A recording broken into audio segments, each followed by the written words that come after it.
அவள் மனம் திரும்பும்படியாய் அவளுக்கு தவணை கொடுத்தேன். தன் வேசி மார்க்கத்தை விட்டு மனம் திரும்ப அவளுக்கு விருப்பமில்லை. வெளிப்படுத்தின விசேஷம் 2ஆம் அதிகாரம் 21வது வசனம். தியானம். மனம் திரும்பு என்ற ஆலோசனை தியத்தீரா சபைக்கு கொடுக்கப்படவில்லை என்றாலும் மனம் திரும்பும்படியாக தேவன் நீண்ட காலத்தை சபைக்கு கொடுத்ததை பார்க்கிறோம். எபேசு சபைக்கு உண்டான உடனடியான எச்சரிப்பு இச்சபைக்கு உண்டாகவில்லை. நான் துன்மார்க்கனுடைய மரணத்தை விரும்பாமல் துன்மார்க்கன் தன் வழியை விட்டு திரும்பி பிழைப்பதையே விரும்புகிறேன். எசேக்கியேல் 3ஆம் அதிகாரம் 11வது வசனம் என்று நாம் அன்பின் தேவன் கூறுகிறார்.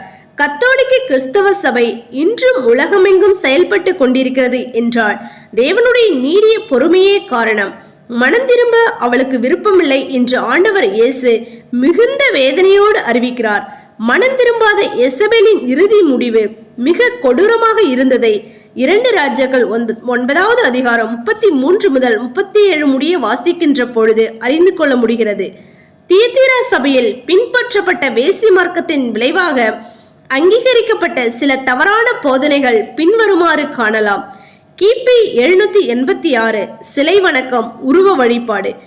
கிபி 1079 சபை குருக்கள் திருமணம் செய்யாதிருத்தல்.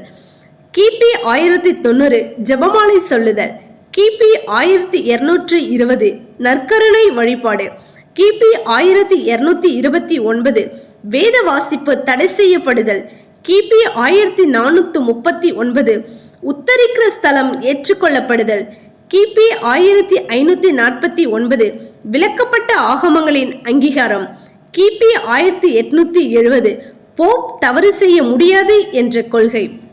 ரோம சபையின் போப்புகளாக இருந்த கிரகரி 1, சர்கியூஸ் 3, பெனடிக்ட் 9 முதலானவர்கள் கொலை, கொள்ளை, விபச்சாரம் முதலிய அசுத்தமான கிரியைகள் உள்ளவர்களாக இருந்ததை வரலாற்று ஆசிரியர்கள் ஏற்றுக்கொண்டிருக்கிறார்கள். வேத வசனங்களின் ஆதாரமின்றி தவறான பாரம்பரியங்களின் அடிப்படையில் சபை செயல்பட்டு வருவதை இன்றும் காண்கிறோம்.